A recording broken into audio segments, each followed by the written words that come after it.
Salam la famille, c'est Chronique d'Atlas, j'espère que vous allez bien. Alors je pense que toutes les équipes africaines, elles ont donné leur liste pour la CAN qui arrive dans 2 semaines. Je pense que l'Algérie, justement, ça a été la dernière équipe à le faire. Et quand on regarde l'ensemble de ces listes différentes, globalement, il y a eu très peu de surprises. La liste du Maroc, il n'y a eu aucune surprise, pareil au niveau du Sénégal.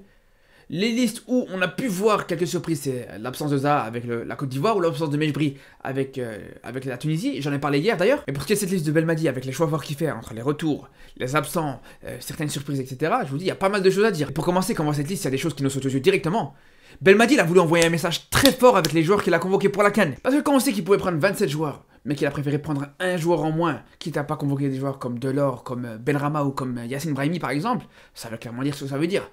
Toi demain, si t'es pas invité à un mariage alors qu'il y avait largement de la place pour t'inviter, mais faut pas chercher midi à 14h, t'as bien compris que t'étais pas le bienvenu. Et là c'est exactement la même chose. Et pour ça je vous dis la vérité, je vous comprends totalement. Alors autant c'est vrai que je pense qu'il aurait pu prendre par exemple un défenseur en plus au cas où, parce qu'on sait que des fois la défense centrale de l'Algérie, ou même de manière générale, cette défense algérienne, elle peut être très fébrile. Donc à la limite s'il aurait pris un défenseur en plus pour dépanner au cas où, je pense que ça aurait pas été négligeable. Mais pour les joueurs qu'il a pas convoqués alors qu'il aurait très bien pu le faire, pour ces joueurs comme Benrahma par exemple, pour Delors, etc., pour moi, c'est tout à fait normal. Parce que ça, c'est clairement la base du management. Vaut mieux prendre un groupe plus petit qu'un groupe plus grand, mais qui pourrait risquer d'être divisé parce qu'il y a des joueurs qui pourraient créer des situations de conflit, etc. Entre Delors, on sait très bien qu'il s'entend pas avec tous les autres joueurs. En plus de ça, il y a eu l'affaire Galtier récemment qui plaide pas du tout en sa faveur. Parce que ça, on n'en a pas assez parlé. Mais il faut quand même dire que Delors, il a préféré défendre Galtier que ses coéquipiers en Algérie.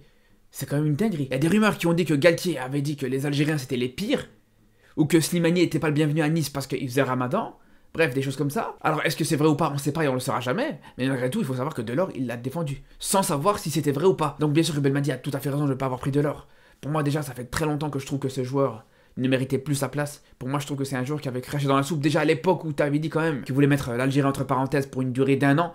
Une durée qui correspondait au début de la Coupe du Monde en cas d'éventuelle qualification. Ça, franchement, c'était pas mal. Et quand on voit que là, même dans l'affaire Galtier, qui opposait clairement Galtier à certains joueurs algériens, ben, à la place de rester neutre en retrait et de dire je sais pas, je préfère pas m'exprimer, il a préféré défendre Galtier. Vous imaginez à quel point c'est une dinguerie ou pas?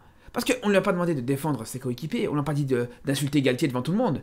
Mais juste reste en retrait, reste neutre dans cette situation, au minimum. Quand tu sais que ses coéquipiers, ils t'ont absolument tout donné, ils t'ont ramené le seul trophée que tu auras dans ta carrière. Donc bien sûr que pour moi, c'est tout à fait normal de pas avoir Delors convoqué. Tout comme Benrahma d'ailleurs. Alors Benrahma, c'est dommage parce qu'il a fait une erreur. Mais c'était une erreur de trop, on va dire. Au bout d'un moment, on va pas revenir là-dessus. Mais il faut aussi qu'il réfléchisse un minimum. Il sait très bien que c'est pas forcément le joueur qui apporte le plus satisfaction avec cette équipe d'Algérie. Ça fait des années qu'il est avec cette sélection et qu'on va toujours pas. Et il est encore capable d'avoir un coup de colère avec son coach, alors que c'est un coach qui le fait jouer, qui continue à lui faire confiance, etc. Et tout ça à 3 mètres de la CAN. C'est pour ça que je pense que ça n'a pas été malin pour le coup. Et c'est pour ça qu'aujourd'hui je pense qu'il peut s'en vouloir à lui-même. Après, une fois qu'il a été sanctionné en étant privé de CAN, je pense que après cette Coupe d'Afrique, on pourrait le revoir. Sauf si, attention, sauf si cette histoire est partie plus loin que ce qu'on a pu voir au niveau des caméras. Il y a eu des échos comme quoi c'est parti un peu plus loin dans les vestiaires, etc. Je vais pas rentrer dans les détails, mais c'est sûr que si c'est vraiment vrai, bien sûr que là ça va être compliqué de le revoir en sélection sous Belmadi. Dans le cas contraire, je pense qu'après la CAN, tu devrais le revoir, mais là pour le coup, je pense que Belmadi a très bien fait de ne pas le convoquer. Parce que non seulement il fallait le sanctionner, mais surtout ne pas risquer que de nouveau, il refasse un petit coup de colère, que ça reparte en embrouille, etc. Parce que vous allez me dire non, c'est pas grave, c'est juste une embrouille entre un joueur et le coach, mais généralement, quand t'as un joueur qui s'embrouille avec le coach, il va t'attirer plusieurs joueurs autour de lui. Et ça peut très vite diviser un groupe. Parce qu'on sait très bien que dès qu'un joueur s'embrouille avec un coach, ce joueur-là, il a 4-5 joueurs avec qui il s'entend très bien. Ces 4-5 joueurs, ils vont en rajouter. Et après, il y a qui va se greffer à tout ça? C'est les joueurs qui jouent pas, c'est les joueurs qui trouvent que le coach est injuste avec eux, etc. Eux aussi, ils vont se rajouter à ça. C'est toujours comme ça que ça se passe. Pour toute la période dans laquelle j'ai travaillé dans les clubs professionnels, à chaque fois, il y avait ce cheminement qui se faisait. Tu le voyais tout le temps. Et ça encore en club, c'est pas très grave, parce que les joueurs, ils sont là, ils viennent à l'entraînement, puis ils repartent chez eux. Mais par contre, quand c'est dans un rassemblement qui dure peut-être 3 semaines, voire 1 mois, c'est sûr que c'est plus compliqué. Et sinon, pour le reste, par rapport à cette liste, on a parlé de plusieurs retours. Alors déjà, pour commencer, bien sûr, il y a le retour de Benasser, qui est une très bonne nouvelle pour cette équipe d'Algérie. Alors, ça sera peut-être pas forcément un Benasser à 100% physiquement, et je pense que dans tous les cas, c'est clairement le genre de joueur que même s'il n'est pas à 100%, c'est toujours intéressant de l'avoir dans ton groupe. Non seulement pour qu'il apporte un petit peu cette expérience qu'il peut avoir dans cette Coupe d'Afrique, et avec même sur le terrain, il peut apporter beaucoup, même si ça fait longtemps qu'il a pu jouer avec la sélection, même s'il revient d'une grosse blessure, etc. Ça n'empêche pas que voilà, la qualité elle se perd pas. Il suffit juste que mentalement, il soit pas trop fébrile et qu'il soit juste mis en confiance. C'est pour ça que je pense qu'il faudra le faire monter crescendo au fur et à mesure de la compétition. Déjà pour commencer avec les 2 matchs amicaux d'avant cette CAN, et après ça, même dans la phase de poule, il y aura la possibilité de le faire jouer de plus en plus. Sinon, pour 2 retours aussi, presque inattendus, on peut dire, c'est le retour de Mbolhi, déjà pour commencer dans les buts.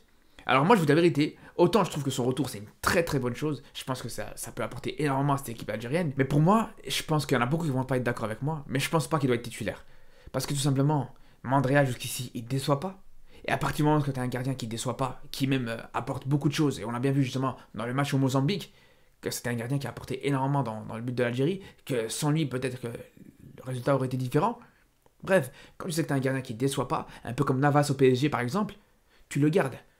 Ne jamais changer un gardien qui déçoit pas. Ne jamais changer un gardien si il est à la hauteur. Et là où je pense que le rôle de Mbolaï serait hyper intéressant, c'est ce rôle de grand frère, pour épauler un petit peu Mandrea, lui apporter son expérience dans cette compétition, et bien sûr le pallier en cas de blessure ou de suspension de la part de Mandrea. Et pour terminer avec une autre grosse surprise, c'est le retour de Belaïli. Alors pour moi, Belaïli, je pense que son retour aurait peut-être le même impact et la même utilité que le retour de Mbolaï. Dans le sens où je pense pas que directement il faut lui donner les clés de l'attaque algérienne comme il a pu le faire à la CAN 2019, voire même à la CAN 2021, parce qu'on sait qu'à ce moment-là, c'était lui le leader technique de cette équipe avec Mahrez. Et là, je pense qu'aujourd'hui, ça doit plus forcément être le cas. Je pense qu'aujourd'hui, Belaïli doit avoir un rôle un peu plus en retrait. Quand je sais qu'aujourd'hui, tu as des joueurs de qualité qui peuvent jouer sur ce côté gauche, que ce soit Amoura, que ce soit Shaibi, que ce soit aussi Gouiri. Pour moi, autant continuer à leur faire confiance et garder justement Belaïli dans un rôle de joker et même dans un rôle aussi, comme je disais pour Mbolaï, dans un rôle de grand frère pour apporter de l'expérience à ces joueurs inexpérimentés en Coupe d'Afrique. Après, bien sûr, que l'avantage de Belaïli, contrairement à Mbolaï, c'est qu'il pourra bien sûr jouer cette compétition. Il aura des bouts de match et ça sera hyper intéressant. Et de toute façon, je pense que si c'est ce rôle-là qui lui a été réservé par Belmadi, je pense qu'il va l'accepter sans problème. Parce que sinon, il n'aurait pas eu son nom sur la liste des convoqués. Surtout qu'on sait très bien que ça fait plusieurs mois que Belmadi à chaque fois parle de Belaïli, en étant presque menaçant, j'ai envie de vous dire, en disant bien que s'il veut réintégrer ce groupe, il doit un peu plus se calmer au niveau de son comportement, il doit être un peu plus professionnel, plus discipliné, et que c'était la seule condition pour le revoir jouer, parce qu'on connaît toutes ses qualités, on sait que c'est un joueur, quand il est au maximum de ses possibilités, au maximum de ses capacités, il peut faire très mal, et c'est pour ça qu'on peut pas nier qu'il aura vraiment une grosse utilité dans cette équipe à la Coupe d'Afrique. Après pour le reste, au niveau de ces joueurs convoqués, c'est du classique, c'est des joueurs qu'on a vus justement sur les derniers matchs, sur les derniers rassemblements. Il y en a beaucoup malheureusement qui manquent un petit peu d'automatisme entre eux. Et je pense justement que par rapport à ça, ces deux matchs amicaux, ils vont être vraiment intéressants pour cette équipe d'Algérie avant la CAN. Parce que c'est vrai qu'il y a très peu d'équipes qui ont la chance de jouer deux matchs. Et quand on sait que cette équipe d'Algérie, c'est vraiment une équipe en reconstruction totale, c'est une équipe qui a vraiment intégré énormément de nouveaux joueurs, mais c'est sûr que tu vas cracher sur un match amical en plus. Bref, de toute façon, on va suivre tout ça avec beaucoup d'attention. On sera vraiment très attentif avec cette équipe d'Algérie avant la CAN et même pendant la CAN, bien sûr, tout comme à l'ensemble de ces équipes africaines. D'ailleurs, j'aurai aussi l'occasion de faire une vidéo très bientôt où ce que je ferai des pronostics pour cette CAN. J'ai aussi prévu de faire une vidéo où ce que je vais vous dire 5 joueurs à suivre pendant cette Coupe d'Afrique. Et il faut savoir que tout le long de la compétition, j'aurai l'occasion de revenir en vidéo sur la plupart des matchs, ou en tout cas un maximum de matchs. J'aurai l'occasion de suivre aussi beaucoup de matchs en live sur Twitch. Et il y a aussi beaucoup de surprises qui sont prévues. Mais en attendant, je vous dis à demain pour une nouvelle vidéo sur le football africain, sur le football européen et sur l'actualité en général. Donc à très très vite. Et surtout d'ici là, prenez soin de vous.